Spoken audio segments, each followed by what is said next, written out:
नमस्ते विद्यार्थी मित्रांनो, कसे आहात सगळेजण? मजेत ना? तर ठीक आहे.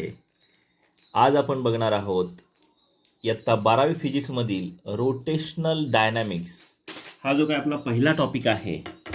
या पहिल्या टॉपिकमधील एक्झरसाइज जो आहे तो एक्झरसाइज आपण बघणार आहोत.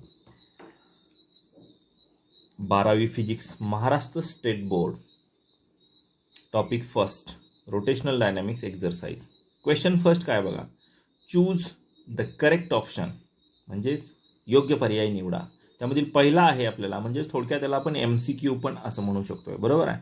मग बघा पहिला काय आहे दिलेला MCQ, when seen from below the blades of ceiling fan are seen to be revolving anti clockwise. काय सांगितलं आहे बघा, वेन सीन फ्रॉम बिलो, खालून आपण बघितलं, ब्लेड्स ऑफ सिलिंग फॅन, आपला जो घरातील पंखा आहे, सिलिंग फॅन आपण त्याला म्हणतो, तर आपल्याला कसा जाणवतोय, revolving anti clockwise, anti clockwise आहे असं किंवा फिरतोय असं आपल्याला त्याचे दिसतोय. त्या ब्लेड पंख्याचे पाते घड्याळाच्या काट्याच्या विरुद्ध दिशेने फिरतायत. आणि काय सांगितलंय, अँड देअर स्पीड, त्याचं जे स्पीड आहे हे कसं आहे सगळ्यात महत्त्वाचं, डिक्रीजिंग, त्याचं स्पीड डिक्रीज होत आहे. आणि मग सांगितलेलं आहे, select correct statement about the direction of the it's a angular velocity and angular acceleration. मग आता बघा हा प्रश्न अगोदर समजावून घेऊया. जर आपल्या घरातील पंखा जो आहे, ह्या पंख्याची पाते फिरतेत असं आपण खालून बघितलं, ती पाती फिरते, त्यांची दिशा घड्याळाच्या काट्याच्या विरुद्ध आहे, त्याला आपण अँटी क्लॉकवाईज म्हणतो. आणि त्याचं जे स्पीड आहे ते हळूहळू कमी व्हायला लागलेलं आहे. म्हणजे उदाहरणार्थ पंखा चालू आहे आणि अचानक लाईट गेली आणि आपण वर बघायला लागलो, अरे का पंखा बंद व्हायला लागलाय, तर ही सिच्युएशन आहे असं लक्षात घ्या. सिलेक्ट करेक्ट स्टेटमेंट, आपल्याला सांगितलं करेक्ट कुठलं स्टेटमेंट, कुणाच्या बाबतीत, डायरेक्शन, कुणाची direction of its angular velocity, म्हणजे ओमेगा आपण त्याला म्हणतो, आणि अँग्युलर ॲक्सलरेशन त्याला आपण अल्फा असं म्हणतोय. अँग्युलर व्हेलॉसिटी आणि अँग्युलर ॲक्सलरेशनची डायरेक्शन. मग त्यासाठी ऑप्शन दिलेले आहेत ते आपण बघूया. ओके, कधी तो फॅनचे पाते हळूहळू त्यांचं स्पीड जे आहे ते डिक्रीज होत आहे, म्हणजे angular velocity goes on decreases. Okay, आपल्याला माहीत आहे. मग ऑप्शन काय दिलेले आहेत आपण बघूया. बघा ऑप्शन या ठिकाणी दिलेले आहेत, 4 ऑप्शन आपल्याला बघायचे आहेत. Angular velocity upwards and angular acceleration downwards, म्हणजे ओमेगा वर आहे असं सांगितलेलं आहे. म्हणजे इथंच आपण लिहूया, ओमेगा अपवर्ड्स आहे आणि अल्फा जो आहे तो डाऊनवर्ड आहे. हे थोडक्यात आपल्याला याचं संक्षिप्त रूपमध्ये सांगता येईल. दुसरा ऑप्शन आहे angular velocity downwards, omega downwards, आणि अल्फा कसा अँग्युलर ॲक्सलरेशन अपवर्ड्स, म्हणजे असा बाण आपण दाखवूया. त्यानंतर पुढे काय सांगितलं, both angular velocity and angular acceleration upward, दोन्हीही वरच्या दिशेने आहेत. आणि चौथा जो ऑप्शन आहे तो चौथा ऑप्शन काय आहे बघा, both angular velocity and angular acceleration downwards, म्हणजे ओमेगा जो आहे आणि अल्फा हे दोन्ही कसे आहेत, त्यांची दिशा खालच्या दिशेने आहे. तर याच्यासाठी मी तुम्हाला एक बेस्ट एक्झाम्पल सांगितलेलं होतं. ओके, तर ते एक्झाम्पल मी नंतर सांगेन ॲज अ शॉर्टकट लक्षात ठेवण्यासाठी. पण अगोदर प्रत्यक्षात आपण बघूया कशा पद्धतीनं अँटी क्लॉकवाईज एखादा पार्टिकल फिरत असेल. इथं या ठिकाणी आपल्याला सांगितलं आहे त्या पंख्याचे पाते जे आहेत ही पाते अँटी क्लॉकवाईज डायरेक्शनमध्ये फिरत आहेत. तर आपण या ठिकाणी फिगरच्या सहाय्यानं पाहू शकतोय. बघा समजा पार्टिकल अशा पद्धतीनं फिरतोय, आपण कन्सिडर करूया. It can be revolving in circular motion. Okay, हा इथं पार्टिकल आहे आणि अँटी क्लॉकवाईज ही डायरेक्शन आहे, बरोबर. ही डायरेक्शन फिरवत असताना आपण समजूया याची दिशा आपल्याला माहीत आहे. नेहमी अकॉर्डिंग टू राईट हँड रूलनुसार आपण सांगतोय की ओमेगा जो आहे तो ओमेगा कुठल्या दिशेने असणार आहे, तर ओमेगा अपवर्ड डायरेक्शनला असणार आहे, बरोबर आहे.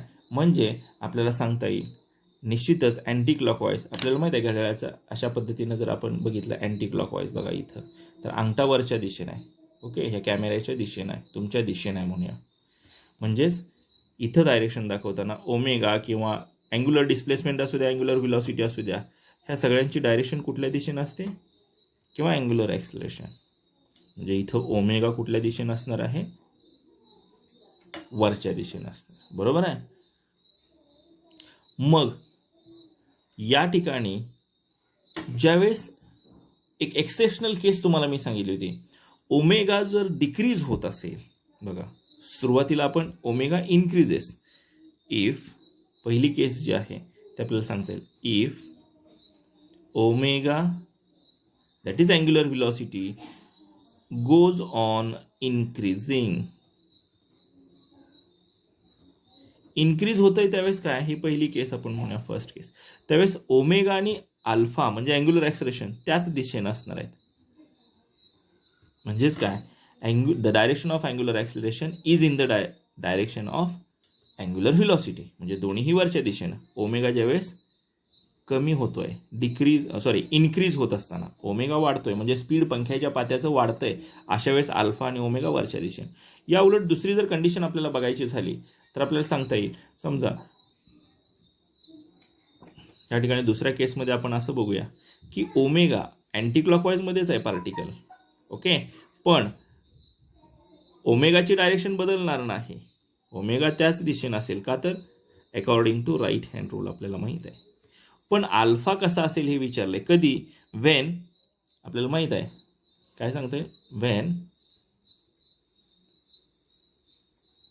इथे घेऊया आपण बी केस, और इफ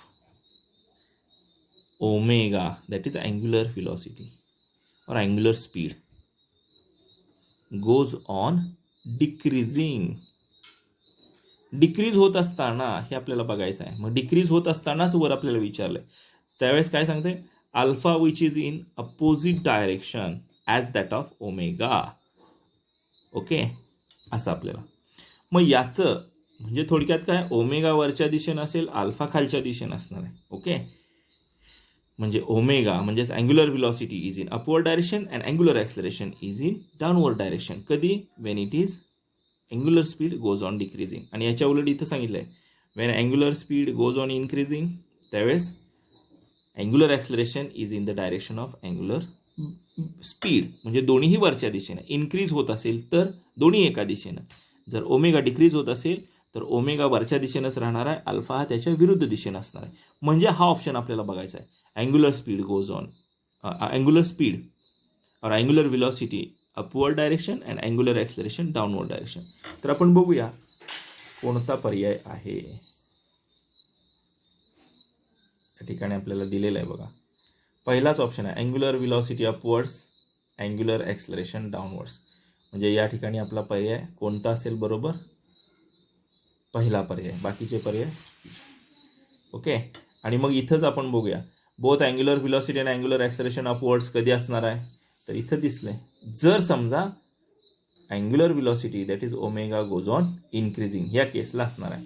पण आपल्याला प्रश्नामध्ये काय विचारले जरा बघूया आपण व्यवस्थित, काय प्रश्नामध्ये विचारलंय, and their speed is decreasing, म्हणजे त्या पंख्याचं पातं गोल फिरतंय, म्हणजे गोल फिरणाऱ्या वस्तूमध्ये स्पीड जे असतं त्याला आपण काय म्हणतोय, अँग्युलर स्पीड, कोनीय वेग असं म्हणूया, म्हणजेच ओमेगा आहे, डिक्रीज होतोय.